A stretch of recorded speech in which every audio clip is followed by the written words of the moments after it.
Leon Lett was a great football player. He was a key contributor for the Dallas Cowboys during their 90s dynasty. He was a 7th-round pick who turned his career around and became a 2-time Pro Bowler and 3-time Super Bowl champion.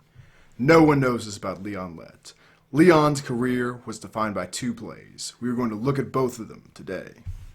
Starting with Leon Lett's blunder versus the Buffalo Bills. The Cowboys were handling the Bills 52-17. Jim Kelly dropped back, thinking about the decisions that led him up to this point. This was a bad day for the Buffalo Bills. Buffalo was well on their way to losing their 3rd straight Super Bowl, an NFL record. They were also on the verge of setting another record, being the team that got the most points scored against them in a Super Bowl. Leading this ineptitude is Jim Kelly. Jim Kelly is regarded as one of the greatest quarterbacks to never win a Super Bowl. With the help of Andre Reed, Kelly led an air raid style offense that gouged defenses up and down the field. They were unstoppable, unless the game was being played in January.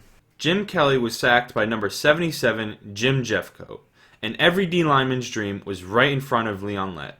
He scooped up the ball and began making his way towards the end zone. Leon Lett had the title of Big Cat bestowed upon him by his teammates, a title that he earned with his deceptive speed and agility. Big Cat had a clear path to the end zone. Don Beebe, who was tired of losing in embarrassing fashion Super Bowl after Super Bowl, sprinted down the field, closing in on Leon Lett's outstretched arm. Leon Lett was trying to be like his teammate Michael Irvin by holding the ball out to his side as he scored. As Leon Lett stared at the Jumbotron, he forgot one thing. He wasn't Michael Irvin.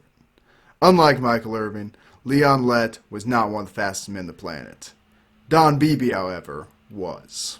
Beebe dove and swatted the ball out of Lett's hand, immortalizing this play and angering Super Bowl gamblers everywhere. Don Beebe saved the Buffalo Bills from the ultimate shame of giving up the most points in Super Bowl history while simultaneously inflicting the ultimate shame upon Leon Lett.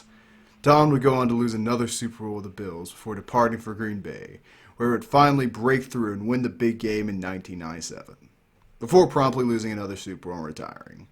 How many Super Bowls would Don Beebe have lost if he kept playing? The world may never know. As we take a look back at Leon's next claim to fame, we are 9 months past the Super Bowl versus the Bills, and the Cowboys were playing the Dolphins on Thanksgiving Day.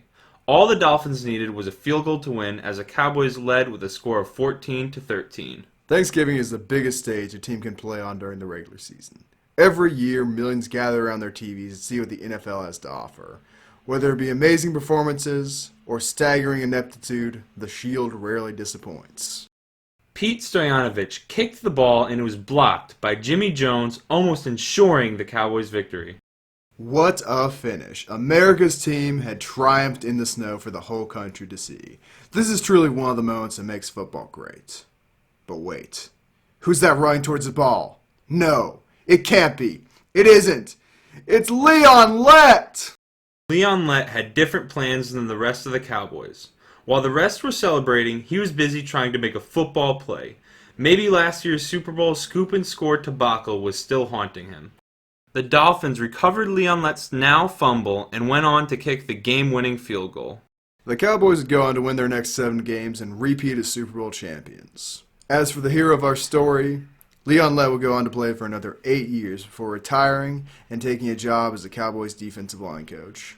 Leon Lett was a great NFL player, but that doesn't mean he wasn't one of the biggest screw-ups in NFL history.